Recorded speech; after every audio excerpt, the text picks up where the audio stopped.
Excellent vendredi à vous tous et bienvenue à cette édition régionale.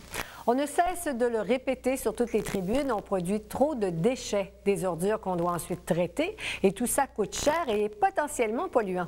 On en discute avec Louis-Philippe Leblanc. Bonsoir Louis-Philippe. Bonsoir. La gestion des déchets, c'est un problème que personne ne veut finalement. Bien, vous l'avez dit, personne ne veut d'un dépotoir dans sa cour, même si maintenant on appelle ça un LES pour lieu d'enfouissement sanitaire. Bientôt en 2009, on parlera de LET, de lieu d'enfouissement technique. Les normes seront alors bonifiées, mais reste que si, même avec ces nouvelles normes, il y a beaucoup de nuisances associées à ce genre d'installation. Donc, l'idéal pour l'instant, avant qu'on trouve d'autres solutions à l'enfouissement, parce que ce n'est pas la meilleure des solutions, eh bien, c'est d'utiliser nos sites intelligemment. Bref, de garder les nuisances, la pollution dans l'enceinte du site avec des systèmes de traitement. Et à Saint-Philippe-de-Néry, bien, grâce à un projet pilote, bien, on étudie une manière de doubler la durée de vie du site qui est utilisé là, par tout le Kamouraska. On écoute le maire de Saint-Philippe-de-Néry. C'est que le site d'enfouissement, si on reste tel quel, il y en a à peu près pour 7 à 10 ans. Et avec la firme d'ingénieurs, ils nous ont suggéré de peut-être récupérer du terrain puis de l'espace, parce que dans les années 78 à 90, il n'y avait pas de compacteur. Donc, les vidanges étaient enterrés avec un peu de sable dessus. Donc, on a à moitié d'espace de perdu ici, là. Projet pilote d'un peu moins de 20 000 $. C'est peu si on considère que ce site reçoit 15 000 tonnes par année de déchets et dispose d'un budget annuel de plus de 800 000 $. Durant toute la semaine, une firme d'ingénieurs a procédé à des tests, comme vous le voyez présentement à l'écran.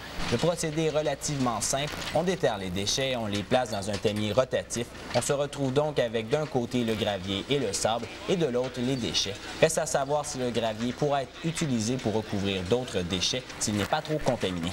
À la ville, on veut s'assurer qu'une opération de la sorte à grande échelle soit rentable avant de s'embarquer. Mais pour Maxime Pelletier, qui en a vu des dépotoirs dans sa vie, il s'agit d'une première au Québec, mais pas aux États-Unis où c'est très populaire. C'est une première au Québec de ce que je suis au courant. C'est probablement quelque chose qui va de plus en plus se développer. C'est pas un peu fou comme projet de vraiment déterrer des vieux déchets? Non, je pense pas. Je pense que c'est plus d'être avenant par rapport à ce qu'on a enfoui. Donc, à la place d'ouvrir et d'acheter des terrains ou de déboiser, bien, on bonifie la durée de vie en termes de volume. Et là, Louis-Philippe, sur place, vous avez fait des découvertes exceptionnelles ou bizarres par le famille?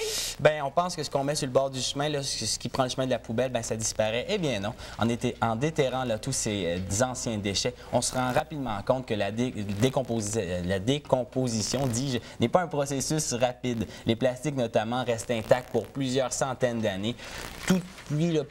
Dépendamment de où l'on creuse, on découvre des secteurs plus ou moins anciens. Là, on peut voir s'il y avait une collecte de matières recyclables à l'époque, entre autres. Bref, c'est un peu nous-mêmes qu'on laisse à l'abandon dans ces sites. Bon, là, on a une vieille circulaire ici. Exactement. Ce qui se trouve à arriver, c'est que plus qu'on creuse profond, plus on trouve des déchets qui datent d'auparavant. Donc ici, on a une circulaire qui date de 1995 avec une belle affiche de Velvita. Mais écoutez, elle est encore en parfait état, là. Oui, la décomposition est vraiment pas avancée du tout. Ça fait au-dessus de 10 ans, là, donc vous voyez c'est quoi que ça donne, là. Donc on est capable de voir encore très lisible. Je remonte au 5 décembre 1994. À cette époque-là, le Cheese Whiz était 2,99. Exactement, et en spécial. Votre record, c'était un peu plus vieux que ça, là. Oui, on a pogné des circulaires, des annonces d'Hudson, la compagnie d'auto, avant que ça s'appelle Nissan. Ça datait 1982. Puis en fouillant, je descendais jusqu'à l'ouverture du site en 1978. À Saint-Philippe-de-Néry, on nous dit que les résultats préliminaires de ce projet pilote devraient être sur la table bientôt. On sera alors à mesure là, de mesurer la rentabilité du projet. Merci Louis-Philippe pour ce sujet, disons, ragoûtant. Bien, toutes mes excuses à ceux qui préparent leur souper, mais ça pourrait être pire. Les téléspectateurs n'ont pas à le fumer des déchets avec eux. Là. Effectivement, on se retrouve au sport. Merci, au revoir. Merci.